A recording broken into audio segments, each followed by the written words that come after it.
I think that is a little bit better now. I'm going to guess that you heard that beginning and then carry on, because we can carry on. Data can be delivered just like any storytelling method. And that's what you actually need to do. You need to wrap your data up in a storytelling manner. The thing with storytelling, it is as old as time. Stories have been around for thousands of years, and those people who've been telling the stories are the people who've been moving forward in their tribes and in their life. You can be the absolute best data analyst, but unless you tell your story well, your voice will be muted. Storytellers are leaders. Storytellers are influencers. Storytellers are both. And that's what I want to give you some idea about how to frame the story of your data when delivering it to people who care and people you need to make sure you get your message across to. There are two main areas I'm going to concentrate on: structure and style. Starting off with structure. You may have done some presentation skills. My background is in presentation skills and teaching people how to do and deliver positive presentations. You may have heard the 3-act structure. You may have heard of Sid Field regarding films and highs and lows. You don't need to know that. You simply need to know what every story contains: a beginning, a middle, and an end. Once you've got your data together, you then must wrap it up in those 3 areas: a beginning, a middle, and an end.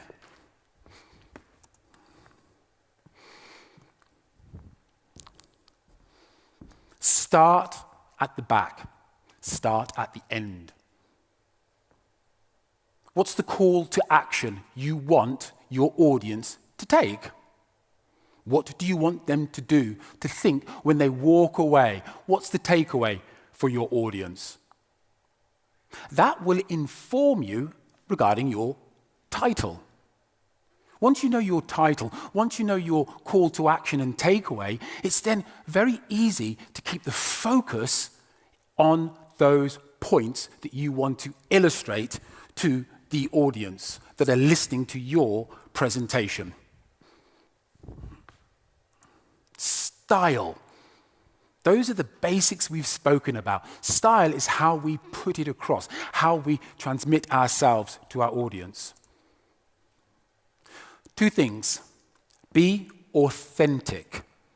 What I mean by authentic is quite obvious, but let me dig down on that just a little bit for you. You must know absolutely everything about what you're talking about. And should you not know what you're talking about, you must always admit that. If anything goes wrong in your presentation, always hold your hands up to it and admit it. Don't try and pretend it has not happened. I hope you got the example I gave you by not having my mic switched on, which was a schoolboy error. And you. The other things about presentations, ladies and gentlemen, people like you. People want you to be successful in your delivery of your presentation. Don't try and be anybody else. Don't look at any YouTube videos and see how people are doing their presentations. Always be yourself.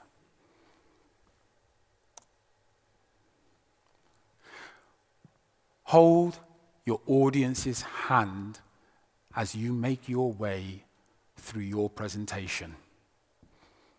There may be some people in the audience who are on your pay grade, who are smart like you, who are smarter than you, who will understand everything you say. But there may be one person who isn't. That's the person you need to take along on your journey. for your presentation. So you hold their hand. A nice way to think about that, imagine yourself, aged 9, in the audience. Talk to yourself, age 9, in the audience, and allow yourself to be so proud of you giving the presentation, but also make sure you get the information across to 9-year-old you. I would like to go through a presentation with you in order to give you some data and some background about how you can make your data presentation memorable. I'm going to share some numbers with you. I'm going to give you some background to those numbers as well with you. I'm going to present a graph, as you can see. On the left-hand side, percent. It goes from the bottom to the top, which is 100%. Within the main body of the graph, I'm going to present 4 differently colored columns. Those are my 4 differently colored columns. They're going in ascending order. We'll start with the lowest one, the blue one, first. 7. This is 7%. After you finish your presentation, most presentations, people remember 7% of the words that you have spoken in your presentation. 7%. If a presentation lasts for 10 minutes, on average, you're going to speak about 1,000 words, 100 words a minute. Of those 1,000 words that you have just spoken, only 70 of them will be remembered. Think about your words. They're very, very important. Example. Turnover decreased 5%, but profit increased by 7%.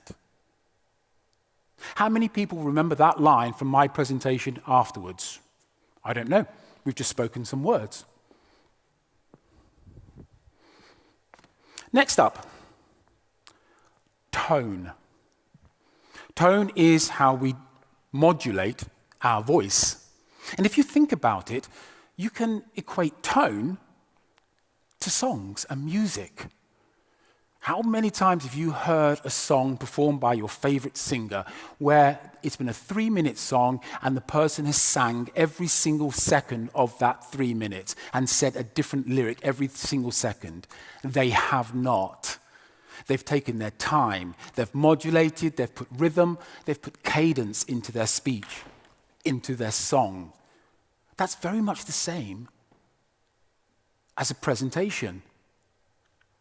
And afterwards, if you put those things in, 38% of your presentation will be remembered. 38, that's 5 times more than the words alone.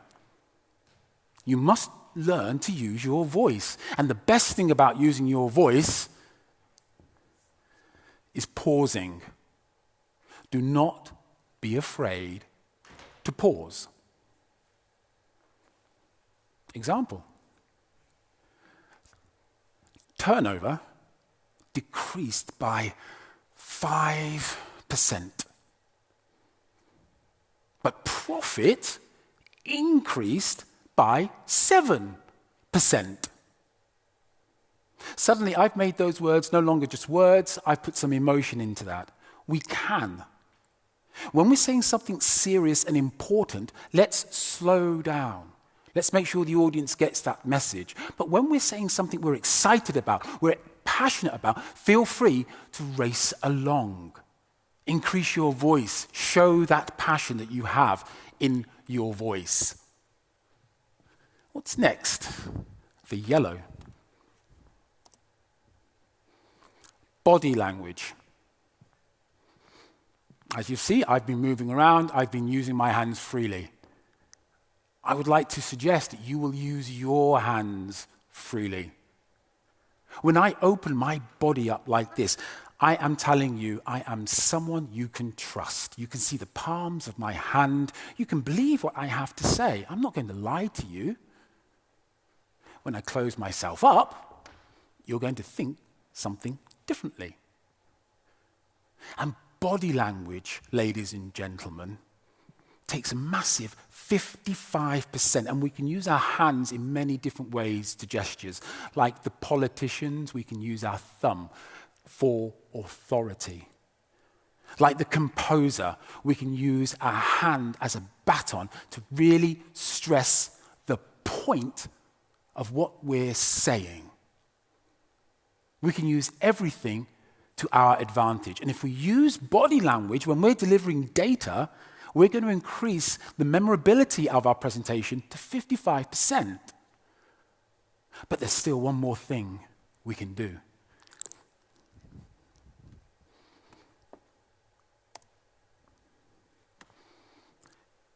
If we use all three, we will be at 100% of memorability for our presentation. If we can put it all together, if we can use our arms, our hands, the way we move across the stage, pausing, if we can put it all together, our presentation will become that much more memorable. And we mustn't be afraid of trying everything at the same time.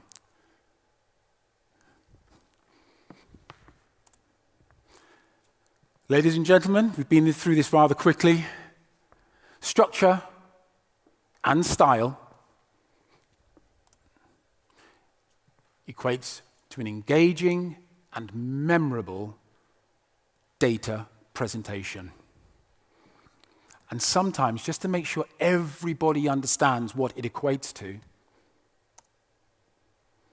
an engaging and memorable data presentation. My name is Don Allen. These are my contact details. I will be around, and it would be my absolute pleasure to have a chat with anyone and discuss more about presentation skills and any questions you may have. Thank you so much for your time. Thank you for being here, and enjoy the rest of your day. Thank you.